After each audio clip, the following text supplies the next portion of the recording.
ফিরে অভিযান বই নিয়ে নাহিয়ানে সবাইকে স্বাগতম। এবং আমাদের আজকের যে বই, সে বইটির নাম মনে আছে মনে থাকবে, লিখেছেন নীল লোহিত। এখন প্রশ্ন হচ্ছে, এই নীল লোহিত কে? নীল লোহিতের পরিচয় যদি বলি, নীল লোহিতের বয়স 27, তবে তার বয়স সবসময়ই 27 থাকে, কখনোই সে আর বড় হয় না। পাশাপাশি তার কোনো চাকরি নেই এবং সে বেকার অবস্থায় ঘুরে ফিরে।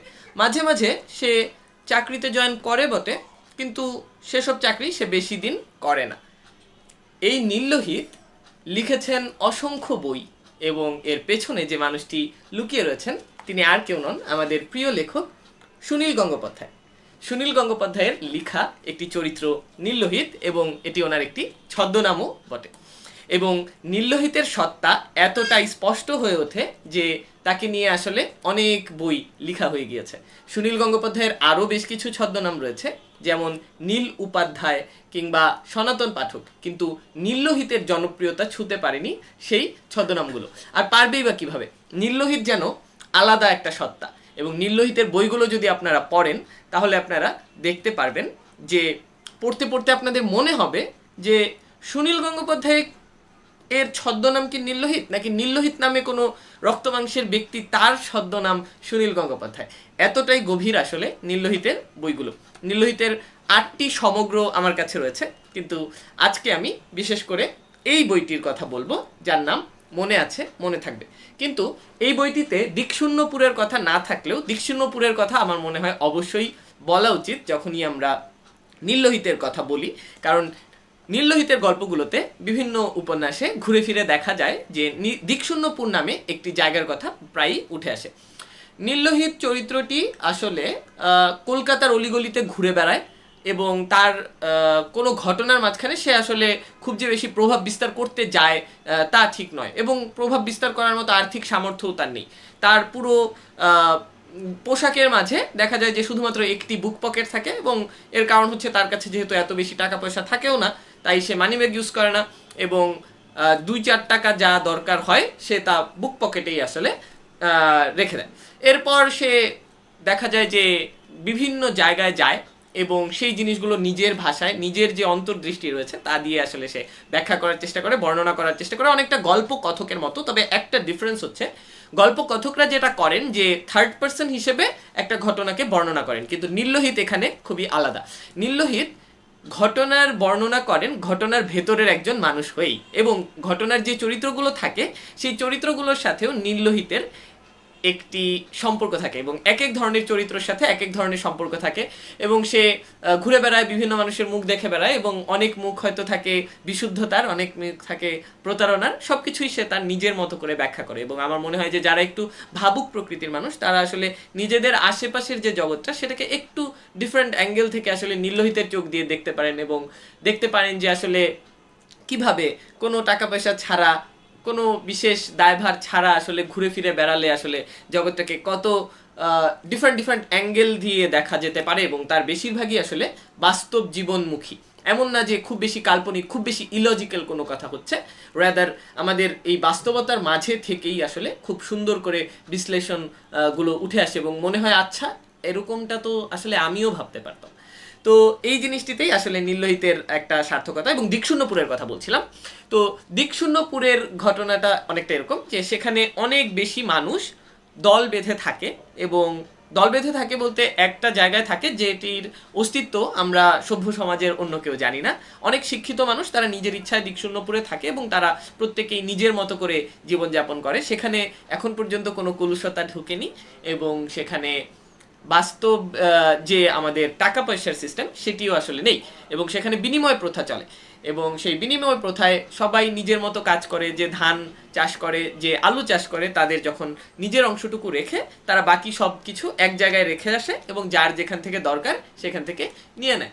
এমনই চমৎকার একটা ব্যবস্থা দিকশূন্যপুরে। এবং নীল লোহিত বলেছে যে দিকশূন্যপুরের যে অভিজ্ঞতা তা আসলে কি, এটা যে মানুষ কখনো সেখানে যায়নি তারা আসলে সেটি কখনোই উপলব্ধি করতে পারবে না, কারণ যে জিনিস আমরা কখনো উপলব্ধিই করিনি সেই জিনিসটাকে আসলে মিস করা যায় না, এবং তার অভাবও আমরা অনুভব করতে পারি না। কিন্তু যারা একবার দিকশূন্যপুরে গিয়েছে কিন্তু বারবার ফিরে যেতে পারেনি, কেবলমাত্র তারাই বোঝে দিকশূন্যপুরের অভাব ফিল করাটা আসলে কত কষ্টের বা সেই অনুভূতিটা আসলে কেমন। এবং নীললোহিত সেই ধরনের একজন ব্যক্তি যে আসলে অনেকবার দিকশূন্যপুর যেতে পারে, কিন্তু সে হয়তো সবসময় থাকে না। তার ভাষায় কখনো কখনো কেউ তাকে ডাক দেয় উত্তরে, আর কখনো কখনো কেউ তাকে ডাক দেয় দক্ষিণে, তাই তার দিকশূন্যপুরে থাকা হয় না। এবার চলে আসি মনে আছে মনে থাকবে। এই উপন্যাসটিতে লেখক বা নীললোহিত উনি বিদেশ ভ্রমণ করে। বিদেশ মানে কোন দেশ? বাংলাদেশ।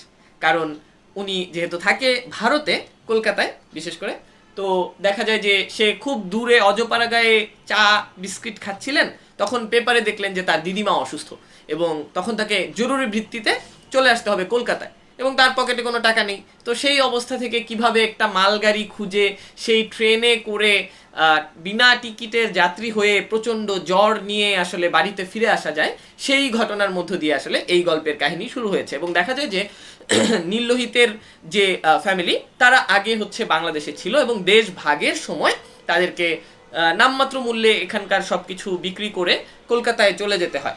এবং সেই ঘটনাগুলো আপনারা এখানে খুঁজে পাবেন, এবং দেশ ভাগের যে স্মৃতি, দেশ ভাগের পর যে ওপারের মানুষজন আসলে কেমন ফিল করে তাদের পৈতৃক যে বাড়িগুলো ছিল সেগুলো সম্পর্কে, বা এখানের যে জিনিসগুলো সেগুলো যখন নীললোহিত বা এসে যখন দেখে, তখন আসলে তার অনুভূতিগুলো কেমন হচ্ছিল চিন্তা করতে, যে তার পূর্বপুরুষরা আসলে এখানে থেকে গিয়েছেন, কিন্তু এখন আসলে এগুলোর আর কোনো অস্তিত্ব নেই, কিংবা এখন কারা এখানে বাস করছে।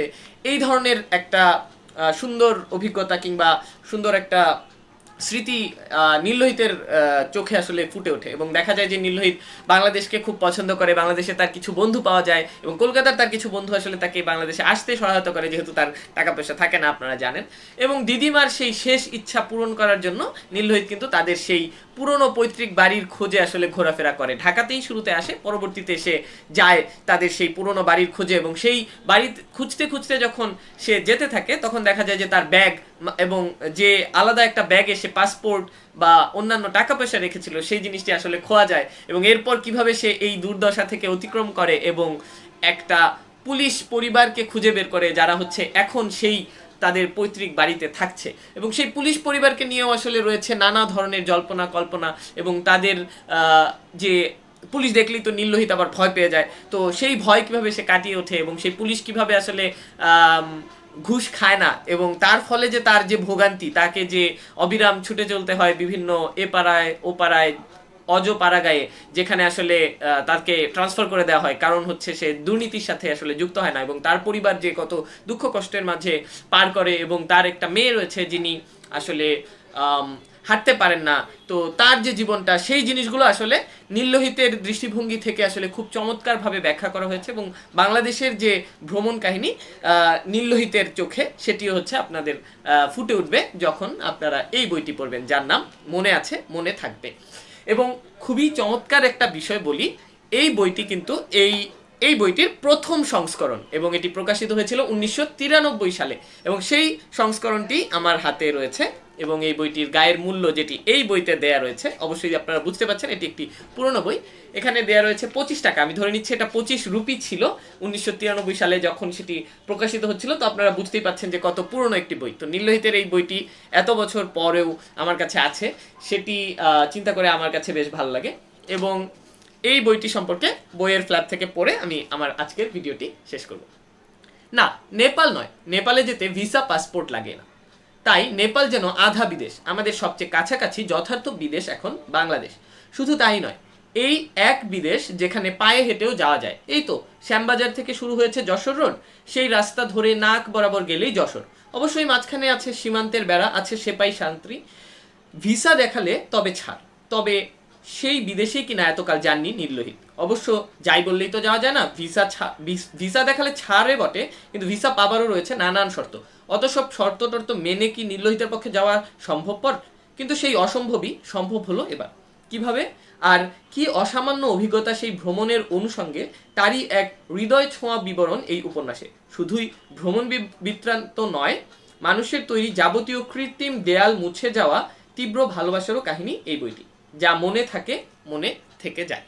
আপনারা যারা আগ্রহী পাঠক তারা অবশ্যই এই বইটি কিংবা নীললোহিতের অন্য যে কোনো বই অবশ্যই পড়ে ফেলতে পারেন, বিশেষ করে দিকশূন্যপুরের বইগুলো। এবং সুনীল গঙ্গোপাধ্যায়কে যারা আরও ভালোভাবে জানতে চান তারা আসলে নীললোহিত পড়াটা অবশ্যই উচিত, কারণ সুনীল গঙ্গোপাধ্যায়ের অর্ধেক জীবন যে প্রবন্ধ বইটি রয়েছে, যেখানে উনি তার জীবনের নানান জিনিস বর্ণনা করেছেন, তখন আসলে আমরা সেখানে দেখতে পারি যে নীললোহিত ওনার প্রিয় একটি চরিত্র এবং ওনার নিজের জীবনের অনেক কিছুই অংশ উনি আসলে নীললোহিতের মাধ্যমে হয়তো প্রকাশ করতে চেয়েছেন, এবং যে জিনিসগুলো হয়তো ওনার জীবনে ঘটেনি সেই জিনিসগুলো হয়তো উনি নীললোহিতকে দিয়ে এক্সপিরিয়েন্স করাতে চেয়েছেন অনেক ক্ষেত্রে। তো আশা করি সবার এই বইটি ভালো লাগবে, কিংবা যারা আসলে নীললোহিত সম্পর্কে জানতেন না, সুনীল গঙ্গোপাধ্যায়ের এই ছদ্মনাম বা এই ছদ্মনামে লিখা অনেক অনেক বইয়ের কথা এখনও জানতেন না, তারা আমার মনে হয় যে অনেক বেশি উপকৃত হবেন এবং অবশ্যই দ্রুত পড়া শুরু করে দিতে পারেন নীললোহিতের বইগুলো। সবাইকে অনেক ধন্যবাদ, দেখা হবে আগামী পর্বে, ভালো থাকবেন।